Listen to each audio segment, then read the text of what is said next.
Welcome to a special edition of the SpeakEasy Conversations with Chuck Wendig. Hi, Doug. Hey, Greg. How are you, sir? I'm good. Special occasions bring special beers, right? Yep. Well, you first. You first. Oh, me first. Well, I was going to open my special beer second. So, but I'm opening this one from Barrel and Flow. This is what my second favorite beer I had at Barrel and Flow, which is Blueberry and Flow. This is from Acrospire Brewing. It's a collab with Berg Eats and Treats. It is a wheat ale with blueberry, lemon, honey, and ginger. So it's got this nice little color to it. So yeah. Dirty beer glass. Dirty glass, gang. Yep. Freaking dirty beer glass. Whoops. Yeah. It's fine. At least you're not a whole ass brewery doing it like we have in Wisconsin. Anyway. Yeah, just me. What do you got there, Greg? Speaking of what we have in Wisconsin, Doug and I like to say that we're going to make each other jealous. I'm pretty sure I'm going to make Doug jealous with this Super Moon. Super Moon, you bastard. It's one of their bottle series releases. It's an old broom. It's an old broom style blended sour brown ale, fermented and aged in French oak barrels with tart. Montgomery, I can't. My lighting is horrible. Montgomery series. Wow, that's a lot. That sounds like a Doug special. Well, like a lot of things in it. Well, yeah. Well, it's an old broom, and they threw it in a oak thing. I think that's what you got to do for an old broom. Maybe one of our sister rooms can verify that. But yeah, no. It's 6 point. It's not really that big. 6.0. And yeah, it's a Super Moon bottle release show. You have to be a bottle member. You have to pay for the privilege to get to this shit. And this shit is not as tardy as a normal old broom, because sometimes old brooms can be like really tart. Yeah, which I love. This one's more of a mild one.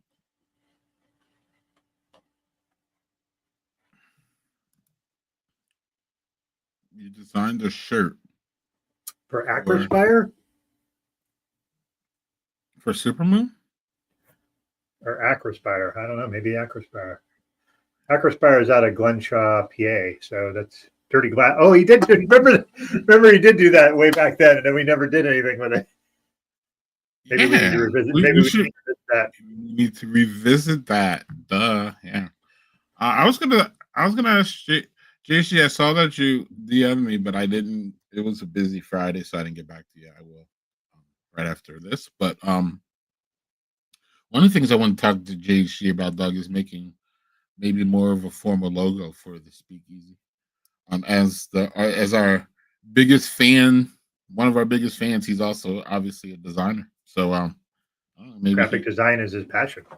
Yeah, and he did awesome with our he did awesome with our Mortal content.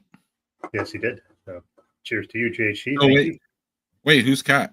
Kat is I met Kat at a signing for Chuck's book with Nat Cassidy. I met her in line. Look at that. And Nat also Kat also has been published in a couple of small anthologies herself. So that's just recent stuff that she had. So congrats on that, Kat. Glad you're here. Maybe she wants to come on Friday and tell us all about it. Maybe someday. All right. So also who's come here to tell us all about it and whatever it is our wonderful guest, Doug. So, since you have brought him into our universe of Brothers and Booze and Speakeasy, and you've met him in real life here. Actually, I thought I had. Where's that? Where's that goofy ass picture that y'all did? Oh, I have to see if I can find that. I have it. There's two of them. Oh, there's two goofy ones now. I only know the one. I'm gonna find it here. But while I do that, Doug, you can give our guest his due introduction. I can. So Chuck Wendig is a guy that I actually didn't. It's just gonna sound weird. I found out about him through Twitter, way back in Twitter back 10 years ago. When it was good, when it was cool. When Twitter wasn't a Nazi propaganda program, So I started following him, and then I was like, oh, he writes books, great. So I started reading his books, and then eventually I talked to him a handful of times on Twitter, and then finally he for his one book he did Black River Orchard, and I went with my wife, and he did at an orchard. He did a book signing there. That's the first time I met him in person, and the apple thing. The apple thing. So he's written boatloads of books. He's written in Star Wars universe. He's done a lot of different things. It's one of the coolest things. He doesn't just stick to one genre, do one thing. He's kind of writes in all different sort of genres and different avenues. So it's one of the cooler things about the way that he writes. So so without further ado, let's bring on Mr. Chuck Wendig. Hey, Chuck, welcome to the show, man. Yeah, man. Good to see you. So we're going to ask you what's in your cup. We know from pregame. It's water. It's boring. I can't see. Part of the thing is if I drink too late now, the heartburn kills me. So, I had a gin and tonic earlier. There's a new Hendrix gin called Oasium. I don't even know how to say it. Oasium. It's super fruity, tart, light kind of gin. So I just did a gin and tonic. Well, is your water container can't be cooler than mine?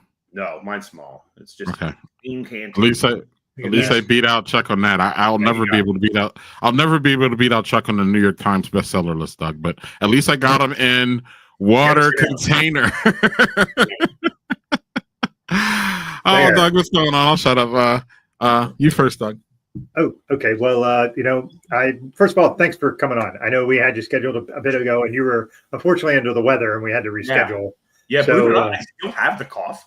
I've had this cough for like 10, 12 weeks. It's driving me nuts. It's mostly gone, but every once in a while, toward the day, it'll kind of like rip through me. It's this weird, annoying thing, and sometimes I'll lose my voice.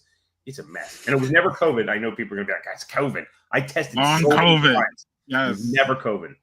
Some other irritating buglet. Yeah, I don't know.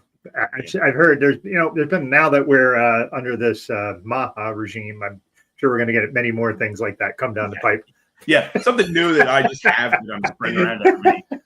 Good times. Hey, I'm bleeding out of my eyes. Oh well, that's just this new strain of this. So and we're not allowed any vaccines for it. So gave that to you. Yeah. From his dead bear carcass or whatever. Coming out. So anyway, again, I just really appreciate you being here. Looking forward to blabbing with you here. It's going to be fun. So, Greg, you got something there, sir? Sorry. No, I teed you up for the first question. Oh, see, I was. I can sorry. go. Though. It's been a week, man. I dropped one kid off of college. I got another kid starting trade school. I got all kinds of shit going on. You got somebody getting married. It's all. I got somebody who's engaged. Who just got engaged last week. One of my kids. So it's like just a cavalcade of stuff. If you need to go, I understand. You need to stay for everybody. Yeah. So we are going to eventually talk about the book, "The End of the World as We Know It," which just came out, I believe, this week. Yes. Yeah. Tuesday. Yep. Yeah, that's right. Tuesday. So there's like 37 authors in it. It's a lot of authors. Yeah. How did you find out you were going to be in it? Like, did you solicit it, or did someone ask you, or how did that work? The two editors, the two great authors in and of themselves, Chris Golden and Brian Keene, two horror authors, they solicited a pile of authors, and I was one of those authors.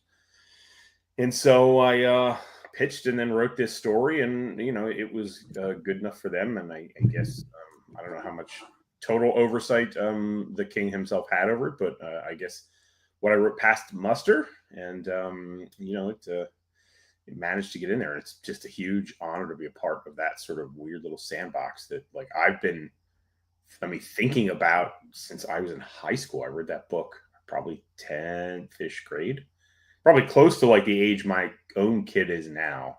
Right. It's probably when I read it for the first time. I read it after I read Robert McCammon's Swan Song, so I was already primed to sort of love apocalyptic epic fiction. Yeah.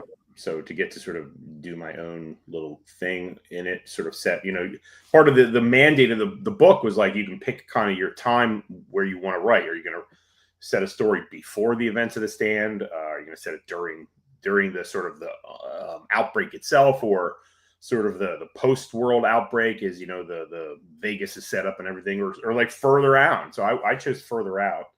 So I chose like a present day story. So something set now. After the 90s, outbreak of Captain Trips Superflu. Yeah. Was it based? My interpretation, I kind of jumped around the book and read from some of the authors that I wanted to. Yeah, that's the best way to read an anthology. Yeah. And so yours, I believe, to me, it seemed like it was set more to be like almost like indigenous characters. Indigenous as in Native American, like there's one indigenous character, but no, they're just survivors who have survived and created there's a city out in Colorado called Grand Junction, and it's about like where that city is, whatever 30 plus years after the Captain Trips.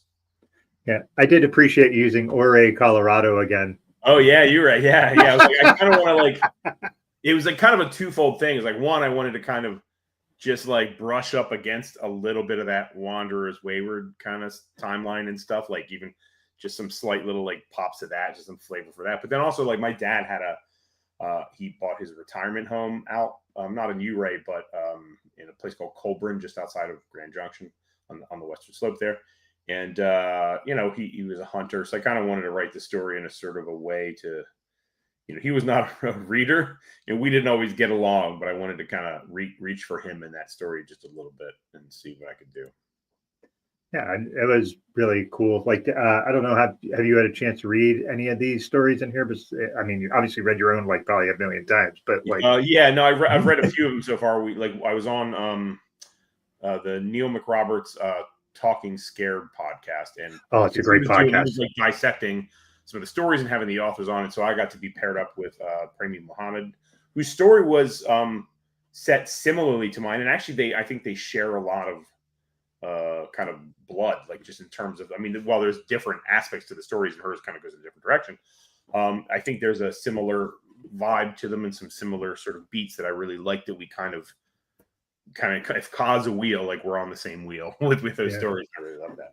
Yeah, and that was one right after it, and I did not get to their story yet, but that was definitely like one of my, all right, here's some of the authors I want to hit before, because I didn't know all the authors, I will say, I don't know how to pronounce, if it's Levin or Levon, Tim Levin.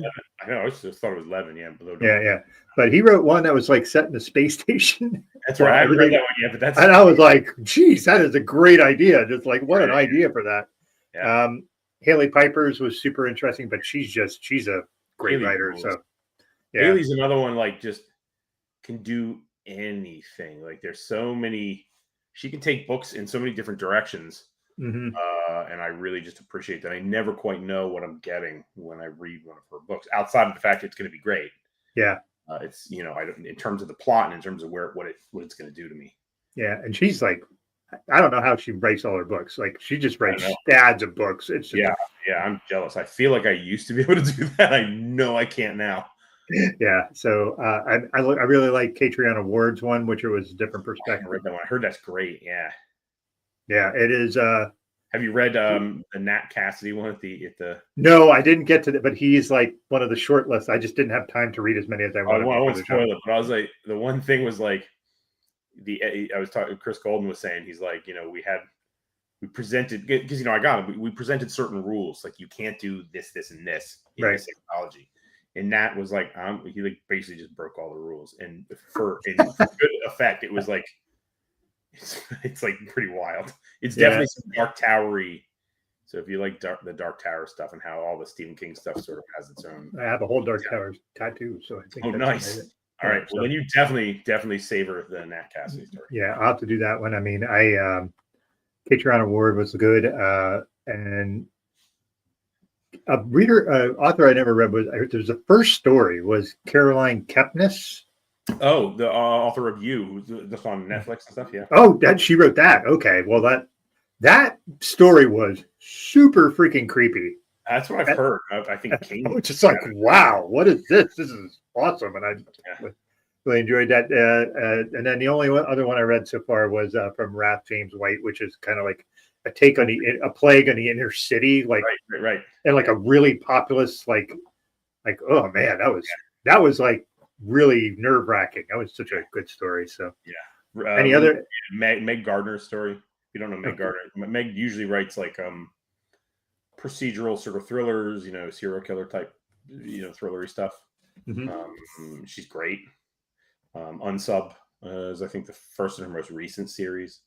Okay, so you're gonna like that. Yeah, I mean, you got some. I wanted to read Gabino's story, but I didn't get a chance to because, like, I don't feel like this is his. He does write horror, but like, it's an interesting. It is, but I think he sets it in Puerto Rico, right? I think it's. I think he kind of goes. Yeah, I didn't read it yet, but yeah. And then the other one was S.A. Cosby because he writes like a lot of. I've read his stand piece, but he's one of the fucking best.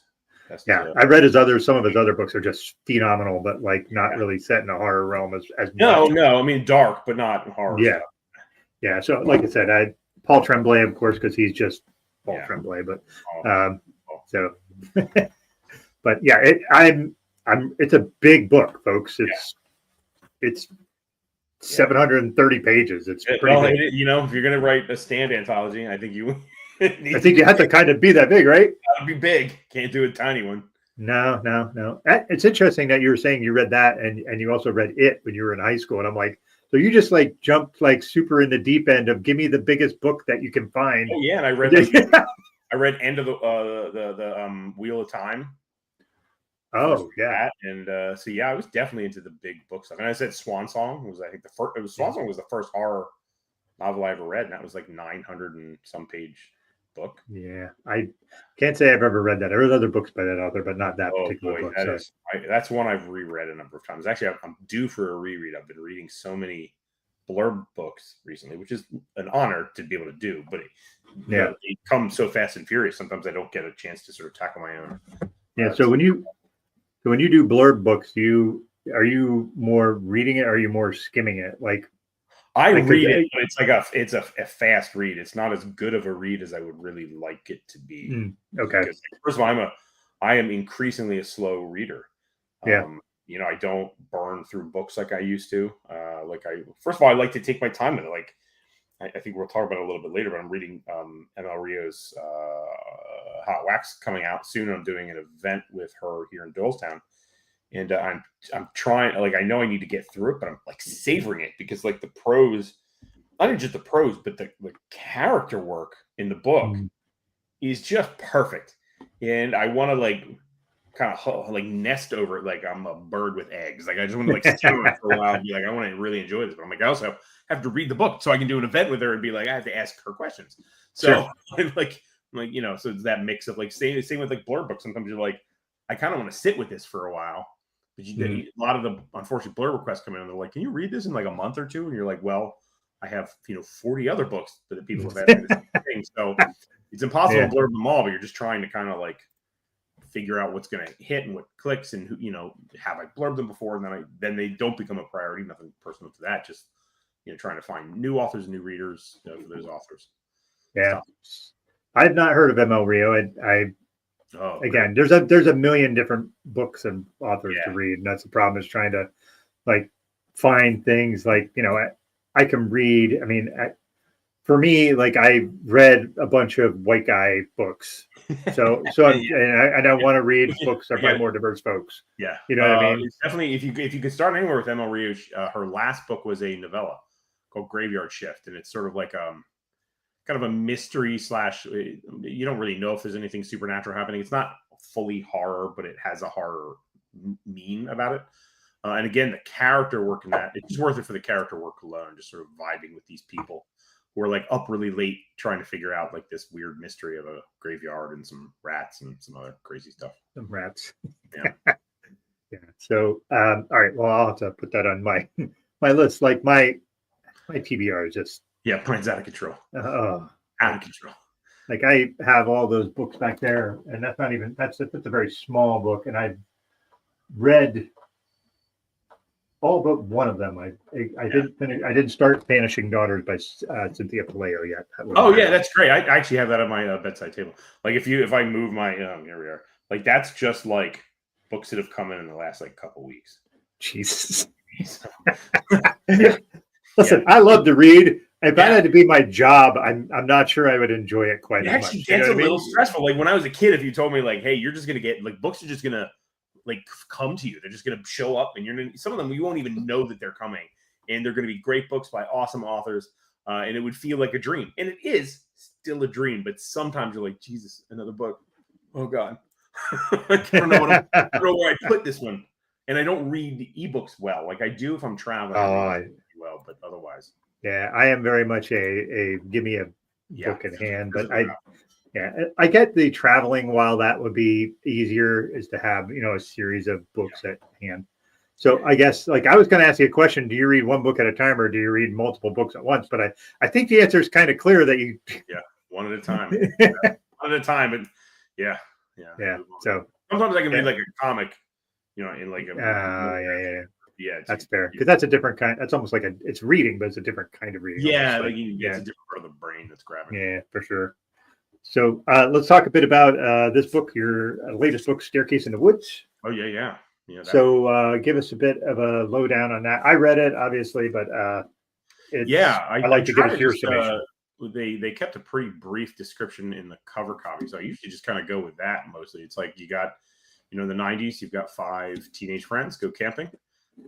They find a staircase in the woods. One of those kids climbs up the staircase, disappears along with the staircase, leaving these 4 kids behind, traumatized by what happened.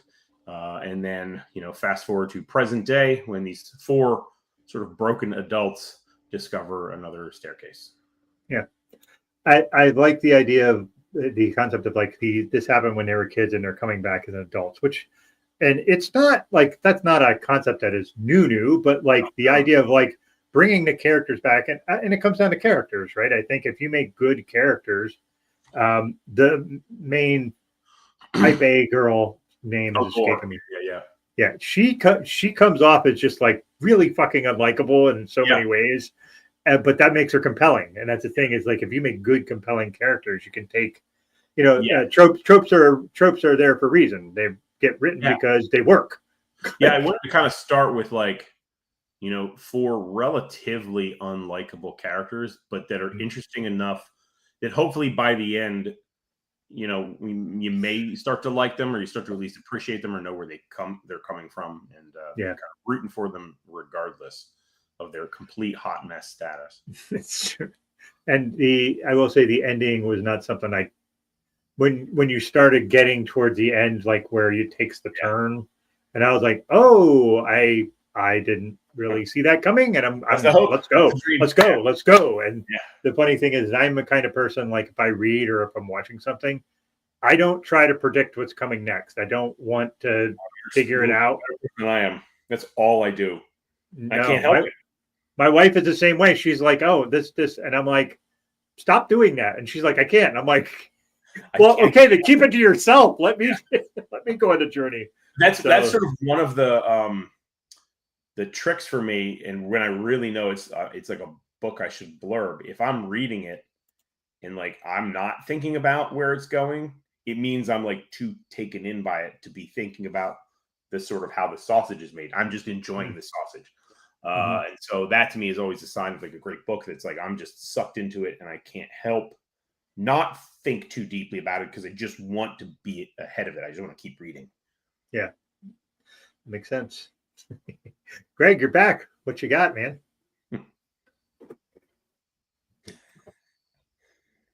If you're talking, we can't hear you. Yeah, Chuck, this whole idea of character, it's great that Doug brought it's fun that Doug brought it up, is because one of the things that I've learned from being adjacent to Doug and kind of the guests that he brings on is character development and how important that is. So my question for you is, what is the secret to making readers care about a character, or is that just built in, or, are there, you don't have to tell me the tips and tricks, but, how do you approach that as an author? Well, like the first thing for me is always like, do I care? And how do I care about them? Why do I care about them?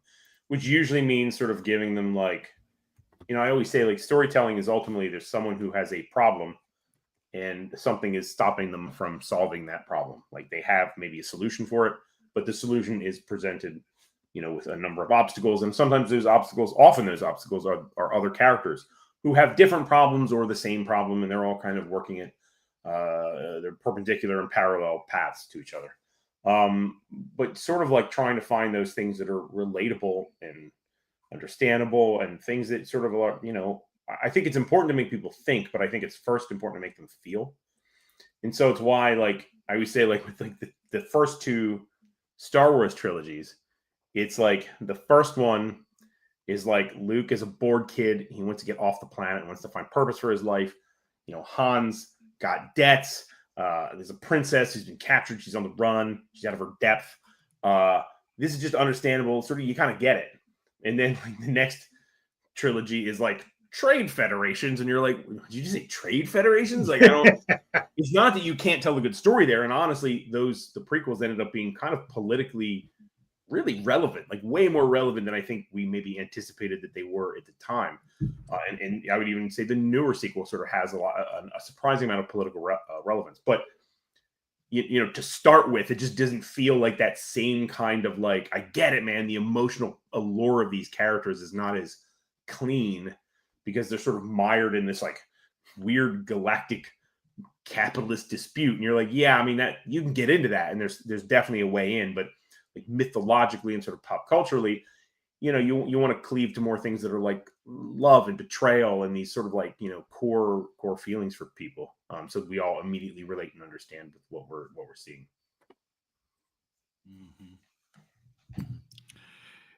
Another interesting aspect, Doug, you can hear me, right? Another interesting aspect that you already know about Chuck's writing is the mesh between science fiction and horror. And Chuck, how do you decide which elements to include to make it work? Because it's like, isn't it a balance, or what's going on there? Yeah, I mean, my latest books have been probably more like directly horror. I mean, no like abject science fiction. And then the books that I'm writing now are a little more fantasy horror, like still modern day, current era stuff, but there's more fantastical vibes to them. But like with books like, Wanderers Wayward and to a degree, like Book of Accidents, to me, the predominant element is always just horror, because I consider myself a horror author, even when for all of the years that I was writing in other genres, I wasn't allowed really to be writing horror because it wasn't a genre that was like okay at that point. But I, consider myself a horror author first and foremost. It's what I read growing up, and it's what interests me, and it's just sort of a core emotional thrust of everything that I'm writing. So the science fiction is always just like set dressing to make the horror punchier. So I will use this analogy to pass it on to Doug, but so it's just like your apples. They're all an apple, but they're just different shades. So Doug, or what is it? I don't know. What is it? Styles? What are the different types of apples? Breed. What do we call that? Yeah. I was saying breeds, but that was wrong. Yeah, I think they used to call them varietals, different varietals. Right. Okay. Yeah, Doug. Doug, do you have a second, and do you have a follow-up? I'm sure you do. I do, but this I have had in my cellaring fridge for 6 years. And you'll know why I'm pulling this out is because it is a 6-year-old Dragon's Milk. Oh, the best. Mm. The best. Mm. And I knew our guest is a fan of that beer. And I believe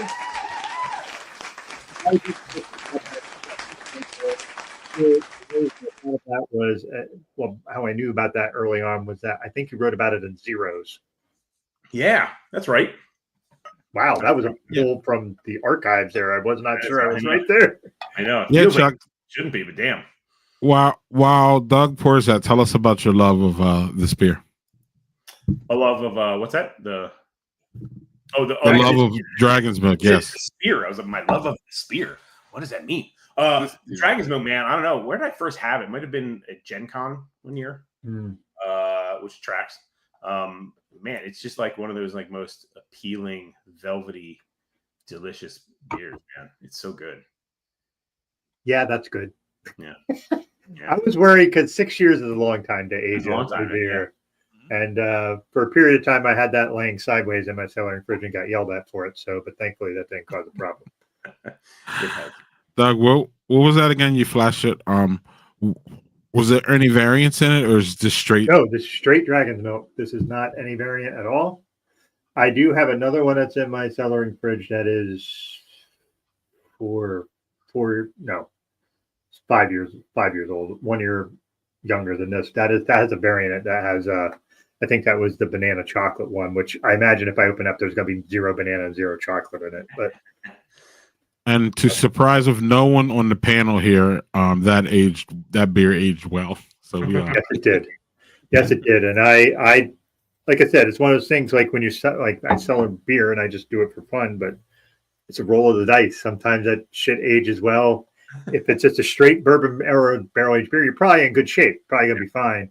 But any moment you add any adjuncts in it, let's see what happens. And just canning. Yeah. Yep. So this is super good. And Chuck probably remembers me bragging about this the last time he was on, but I've been to the Dragon's Milk cellar. Right. Yeah. Yeah, that was one of the best beer days ever. There's just no question. Man, I've been years since I've had that stuff. Now I need to do it again. I forgot. Yeah. It is. It's not easy to find. It's not easy where I am. I used to be able to get it all the time. Nobody distributes it here anymore. It's funny because like it occurs to me that is part why I probably haven't had it. Where I go, I don't drink as much beer as I used to, but where I do go to sometimes get either something like that or some cider, they have a pretty great selection, and I haven't seen Dragon's Milk there. So yeah. So what's up with that? Get your shit together, New Holland. Distribute out here, please. God damn it. Listen, I still think I have it in there, so we could we could all go if y'all want, and we could all complain to them right there, as I did actually. I told them that. Why are you distributing more? I know. I'm on a plane. Your boy over here, Doug. I think you remember the story. I told them about how I thought like half of the variants that I ever hear from them are weird variants, and 100% of them work. And so like they were just like, your boy went in there with a little bit. I went in there, I was a little spicy, Doug. I wasn't gonna but 100% of them do work, Doug. Like me, like there's times where over the years Doug has pulled them out and I'm like, what is that? The chocolate. I remember the chocolate orange specifically. Chocolate orange. I can't. And I was like, that's delicious. And he was like, chocolate and orange. And I'm like, yeah. It was. Period. End. So, Doug, would you like to talk any more about Staircase before we get to watching? I really enjoy a lot of Chuck's books for various reasons. This is really, really riveting, especially the way that the end comes. Just the character, like he said, he made the characters unlikable, but they all had something in them that you were still interested in. And then when they get in peril, and they're all working together, and then they're trying to figure shit out, you're rooting for them to figure it out. Yeah. And that's quite a turn to make as a writer, is to be like, these are shitty people, but now I'm rooting for them to make it out of this freaking whatever this is. Yeah. So that's not their fault they're shitty people. That's the thing for them. Like, maybe things have made them shitty, and now it's can they be less shitty? Yeah. Oh, I have one question before we go to watching. Yeah. I have an answer for this for myself or characters you wrote. What is your favorite villain that you've written? Like, well, I mean, like the most memorable to me to write was like Ozark Stover in one. But like he's also not my favorite in the sense that like I'm like, yeah, he's cool. Like he's a nightmare. That way, he's just like he's a really good villain. Yeah, he's a horrifyingly. Yeah, I do not enjoy him at all as an existing creature person. So I mean, you know, in that case, like if it was someone that I like felt that I enjoyed writing in a, you know, it didn't make me feel filthy and awful to write. You know, some of the Star Wars villains are always fun. Like, you know, Rax, Galax Rax is kind of a fun character to write. I will say there was one that is sort of underrated, and it is Dan Paxton. Like, oh yeah, you know, Dan Paxton, because that is an evolution to villainry. That yes, holy shit! And by the way, I will say that actually I pulled it because I had you sign this book, but this is one of my favorite books of yours, just because it is so different and creepy and awesome, and the way it's a book about poison. It's a book about apples. Yeah, and you're just like, I'm gonna write a horror book about apples. Yeah, because it like a lot. I mean, it sounds just to sort of, you know, give the sort of inside baseball. Like Staircase, a lot of people have found it and read it, and it has done quite well. And it is at this point in its sales life, as only a hardcover. It hasn't even come out in paperback yet. It has outsold Wayward, and will probably in a few weeks to a month or two outsell Black River Orchard. And on the one hand, I'm happy for Staircase, but on the other hand, I'm like, man, Black River Orchard is a book that lives deep in my heart. Of that, so I want people. I mean, it did well enough. Like, I'm not mad at how it did, but like, I really want people to find that book, just like they found, you know, Book of Accidents for Staircase. Yeah, anybody who looks for a horror book, I always recommend it because it's such a unique thing. And the thing is, you've written that book and you wrote it in the confines of southeastern Pennsylvania, and you did that with Book of Accidents too. And I grew up in not southeast Pennsylvania, but rural, adjacent to southeast Pennsylvania. So, like, where you're from? I grew up in a very small town called Herndon, which was about an hour north of Harrisburg and an hour south of Williamsport, right smack dab in the middle. Yeah. And that whole coal region stuff was very close to where I grew up. So like in Book of Accidents, you wrote about that region quite extensively. Yeah. So that was like, hey, you're talking about my home. Like, you know what I mean? So yeah. My mom, my grandfather was a coal miner. My mom and grandmother grew up in like Shenandoah area here in Pennsylvania. So it was coal cracker country. Yeah, it's coal crackers. Exactly right. So my shit and driving the Chevy. All right, Greg. Sorry, I could go on with book questions for 5 hours. So let's move on. Okay.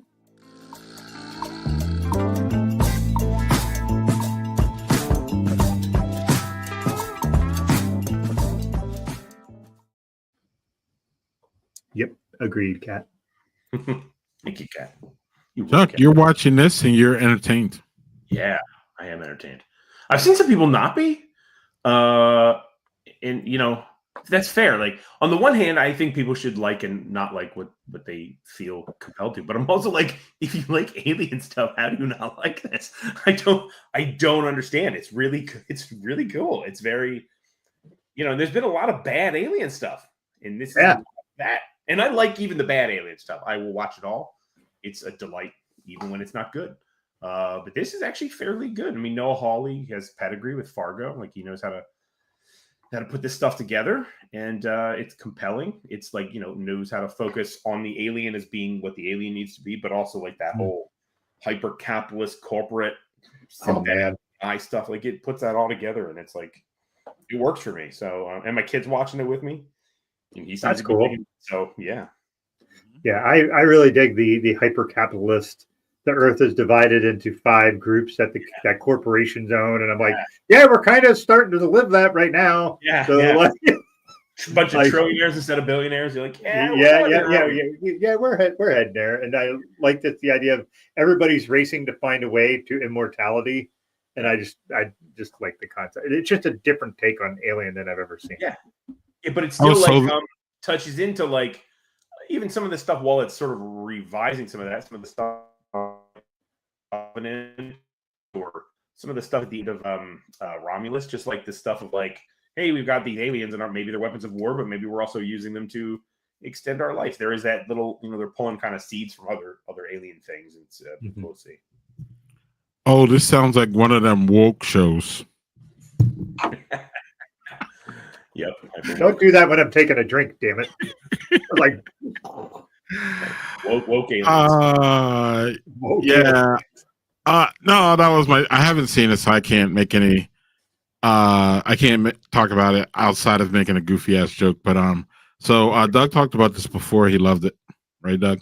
Yeah, I have one episode behind, and I'll probably watch it after the show's over. But because I'm on I didn't watch the third episode yet, so that's next on my. That's good. I enjoyed it. I enjoyed it a lot. Yeah.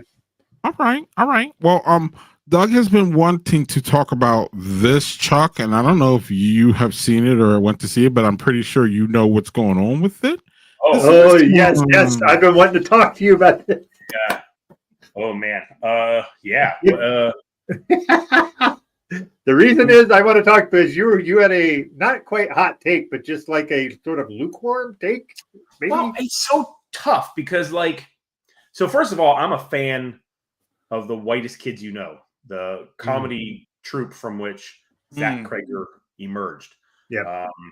And so then he made Barbarian, and I also really loved Barbarian. And I know a lot of people didn't. I know a lot of people were like, they didn't like it. They thought it was do this, to that. I completely adored Barbarian.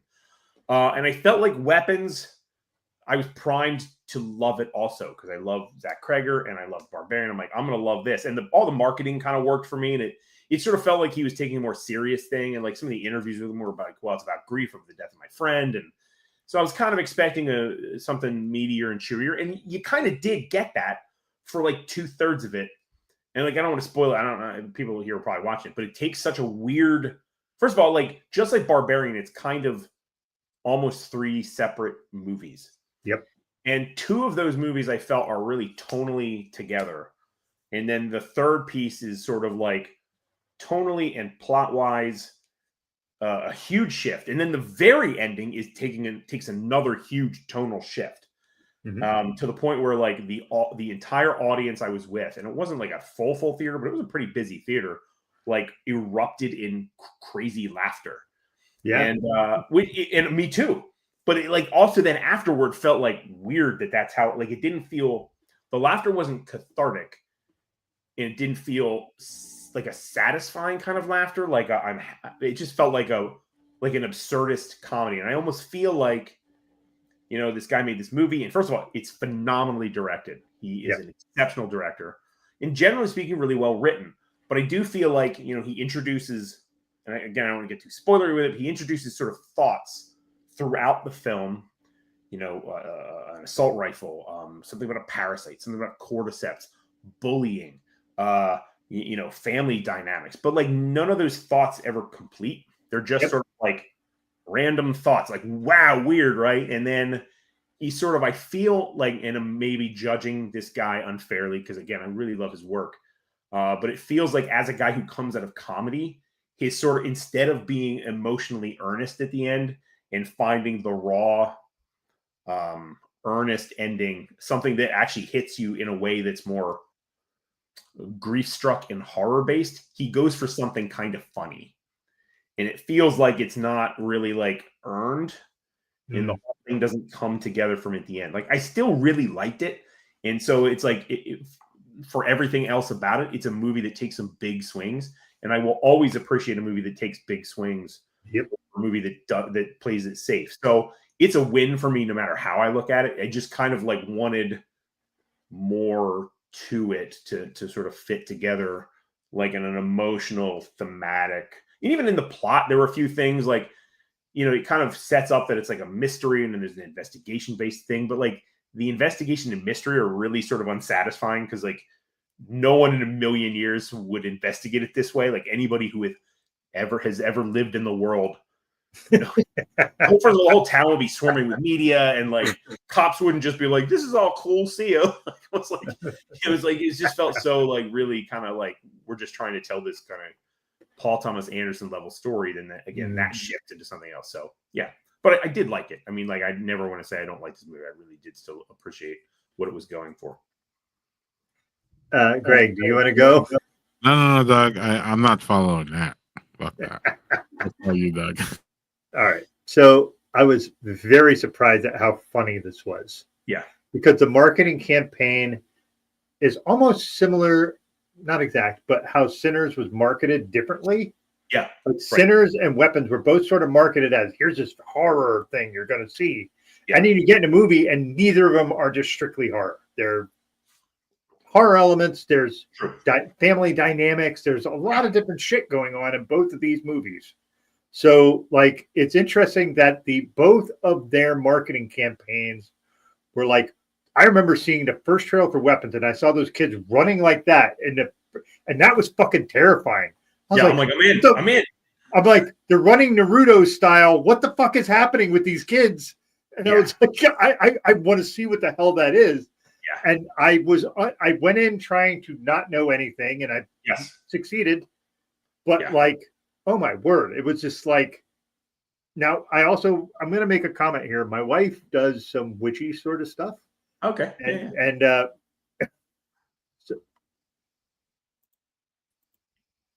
we go. So anyway, I don't know what happened there, but my wife does. And when she saw the lady bring in the tree, she was like, fuck.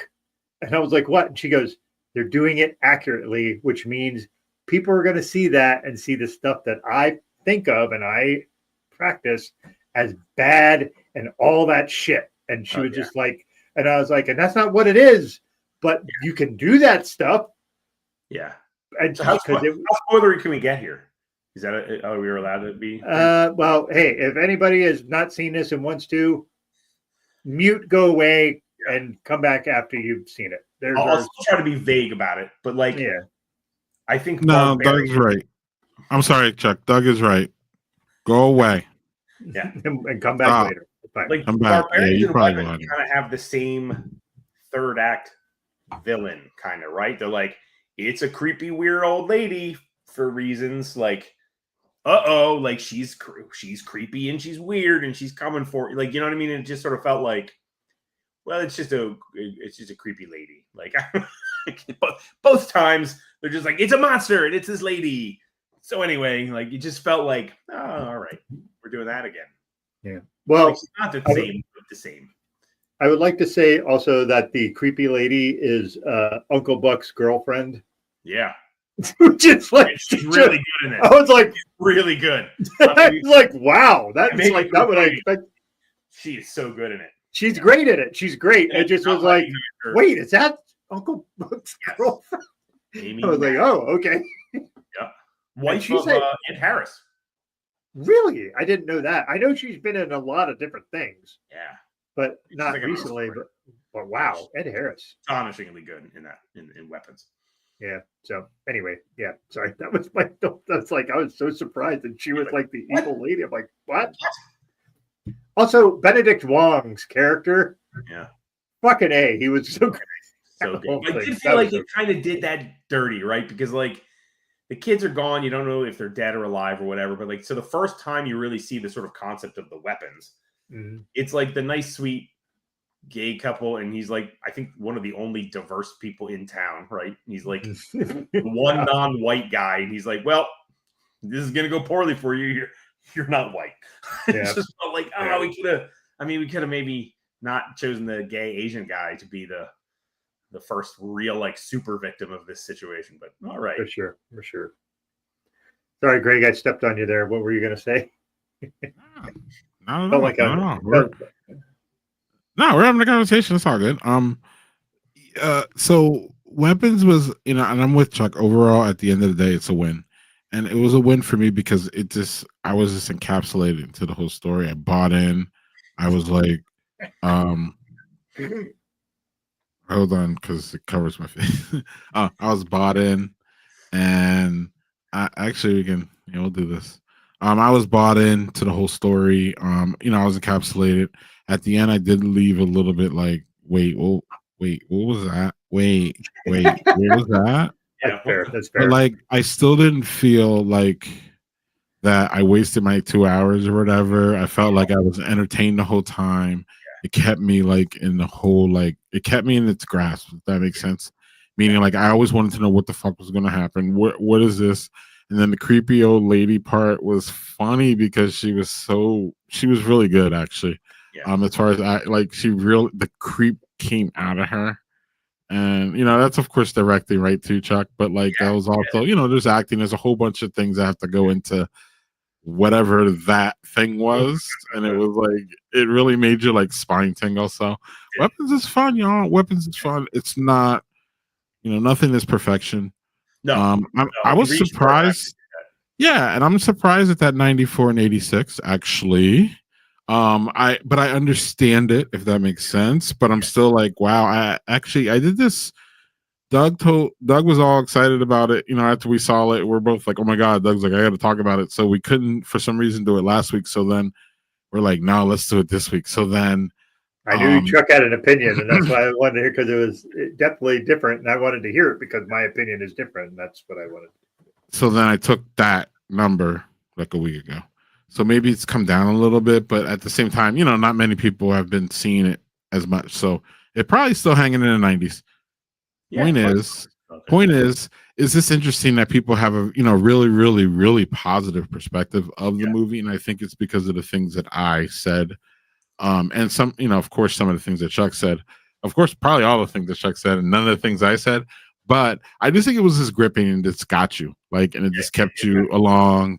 So like, it was, even if you like the ending or not, which I don't know, it was, it was all right. It was.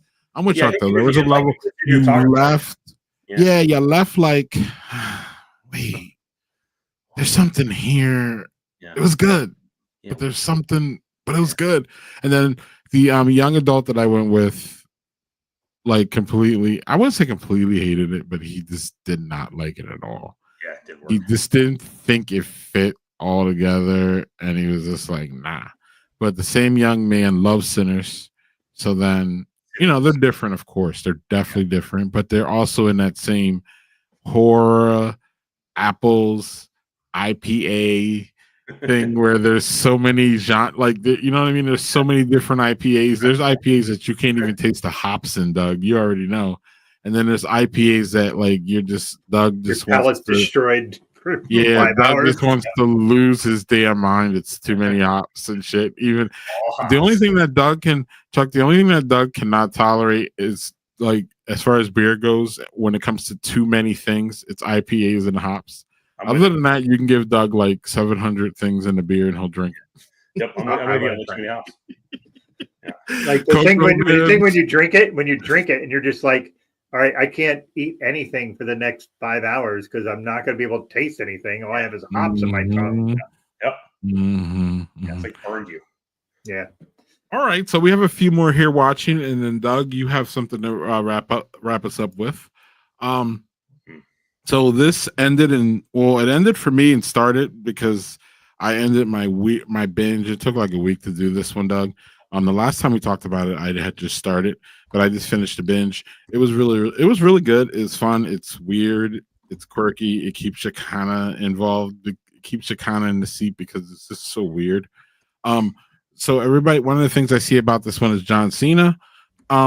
He did well. How about that? Y'all, I think, act like he did some like Oscar performance, and it certainly was not that. Settle down and relax. He did good for John Cena. Yes, he did. He was good. He wasn't bad, but he wasn't like this. Wasn't like the spectacular performance, Doug. Like I've been hearing. Settle down with your white boy. Prop it up. Relax on that. And I'm good with Peacemaker, and I can't wait to see what happens this week. Y'all are already complaining about it, actually, so I know it's probably pretty good. So, that being said, check out Peacemaker. It's a fun one. I don't know, and I'm not even in the MCU or DC. I don't give a fuck. I just want a fun story to be told, Chuck. You know what I mean? I'm not respectfully. I respect if you're into it and it's cool. I got that, but like for me, no. So, I don't know. Doug was the reason why we have watching, because Doug consumes a lot of media, Chuck. And at the time I wasn't consuming as much media, but now I'm in on it. And this week, in this past week and a half, I saw Nobody, and I saw Nobody 2 on Tuesday. Nobody is fun. First of all, both these movies are an hour and a half, y'all. You can get through them in 3 hours, and they're just fun. 90-minute movies, everybody. It's just fun. Yes. What's wrong with just fucking having fun? Yep. And just like not being so enwrapped in like, does this make sense? Did that make sense? Yeah, and because the mythology. I don't need mythology. Just need if you 90-minute story, man. Yeah, if you get so I think that would be the problem with I think that would be the ultimate problem what people have with Nobody 2, is that it kind of realmed in a, does this make sense kind of thing? But who cares? Just sit there, have fun, enjoy the gratuitous violence, and just be happy and laugh, because there's a lot of fucking quippy lines in both of them. It's really fun. This guy is a great actor, y'all. John Cena needs to work on some things. He has potential, but like, I don't know if y'all saw this John Cena. Relax. Anyway, he's not even better than Batista if you want to get into like pro wrestling actors. So if you want to go down that line, y'all, we can get into that too. He's better than The Rock, though. So there's Batista, John Cena, and then The Rock. Y'all agree with my y'all? Okay, good. Way at the bottom, Hulk Hogan. What? He's 6 feet under bottom. Okay. Yeah, 6 feet under. Yeah. So anyway, check out Nobody. They're both fun. Nobody 2 is still in the theater, so check that out. And then lastly, soccer's back, y'all, especially international soccer. And I've been watching it. So that's what I've been watching, y'all. Doug, you wanted to talk about this. Yeah, let's talk about this. The Calamities. First of all, great fucking name for a book. Just a great name. So talk about this, please. Yeah, I wrote Staircase, and it was kind of I don't want to say it's a serious book, but it's a really pretty dark, gnarly kind of book. And I wanted to cleanse my palate with something that was, these are still dark books. I consider them still horror first and foremost. A lot of really fucked up stuff happens in them. But I wanted to have a little more fun writing them and not be so much like trauma, everybody in traumas in our heads. So I'm like, there's a great book for those who haven't read it called Library at Mount Char, Scott Hawkins. And I think it's the only book he's written outside of like Linux manuals or something. And it's great. And part of the reason I love it so much is that he essentially takes what's kind of an urban fantasy mode story and treats it like it should be, which is that it's a horror novel. Like, it's not, I've got powers and I'm the chosen one in the city. It's like, this is all fucked up. Like, these people might be gods and you maybe have powers, and it's not safe or sane for anybody. And people are exploding. It's a mess. It's so good. And so I really wanted to see some of that sort of vibe with it. Plus that sort of like, Clive Barker, Lee Bardugo, sort of like, that richer sort of like modern fantasy kind of stuff without it veering into urban fantasy and sort of staying in the lane of still like, this is messed up, demonic, occult horror stuff. But keeping it, fun. Like that TV show Evil is like fun, even though it's really messed up. So yeah. Have you ever seen From? I have the episodes bought and I was going to watch them while traveling, but I ended up weirdly reading instead of watching any. Why would you do that, Chuck? Because you have 8,000 books to read? What? I know. Oh, and I did watch something on there. I watched Murderbot while I was traveling because I did finally. Murderbot's fun. Murderbot's fun. I was, and the first episode I watched and I was like, it's not going to work for me because I love the book so much, and I don't know that Skarsgård is right for the role. And I was wrong. It's great for a season. He turned out to be really good in that role. He did it. He nailed it. Yeah, fucking Skarsgårds. It's like, well, how many Skarsgårds are there? There's like 18 of them. Like, there's 3 primary Skarsgårds, but there's several layers. So there's like 3 primary Hemsworths. Yeah, and 3 primary Skarsgårds, and then they have a tree below them. Yeah. Is that how it works? I guess. So. I don't know. Yeah, they have a small army of Italian Hemsworth versus Skarsgård. They could go to war with each other. That's the true Marvel universe right there. Oh. That's the multiverse. Yeah. Okay. Yeah, I like that thought, by the way. But yeah. So yeah, I'm super looking forward to whenever that's coming out because August, next August. Next I August? just finished the first draft this past Monday of the first book, and then the second book is supposed to come out fairly quickly, like within the year after the first book. So Cast Range is not supposed to be like a 2-3 year later process. Like it's supposed to be kind of like a that was another book. Okay. One other thing on this. It's a duology. You did mention one time where you said you would never write a series of books. Yes. And now you're writing duologies. You wrote Wanderers and Wayfarers and now Calamities. Wayward, yeah. And everyone bought Wayward, but no one bought Wayward. Yeah, part of the reason was I got them to agree on this to the tight timeline of release. So that allows it to not. Oh, that allows it to kind of meld. Yeah, you don't forget. Like Wayward came out. I don't know, 3-4 years. Dude, it came out before the fucking pandemic. Wanderers did, not Wayward. Yeah, Wanderers did. That's right. And I was like, I was reading Wanderers, like, God damn it! Why? Whoops! You predicted Trump. You predicted fucking COVID in the same book. And AI, all the AI shit. Yes. What are you doing, Chuck? What magic are you doing? I'm just seizing my anxieties. I guess I have like my hand on I feel like the railroad tracks. I feel what's coming. Oh man, yeah. Sorry. Yeah.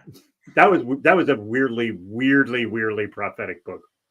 The thing, like I always say, like all the things about it, they were quote unquote prophetic. Were like I said, they were things that you could kind of either see coming or had come before in different forms, so it wasn't odd.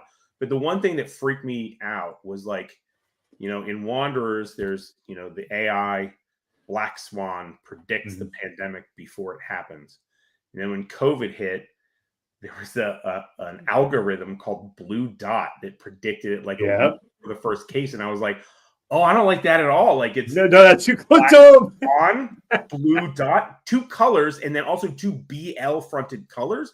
I was like, no. I let something out. I did this. It might be my fault. Yeah.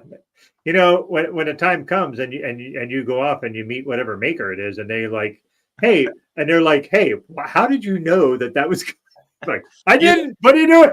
Yeah, or the worst version of that is they like, hey, thanks for writing that book. You gave us some ideas. Like, no. I'm so sorry, everybody. I'm so sorry. I didn't think about that, but yeah. Yeah, that's the worst version. All right. Greg, what you got?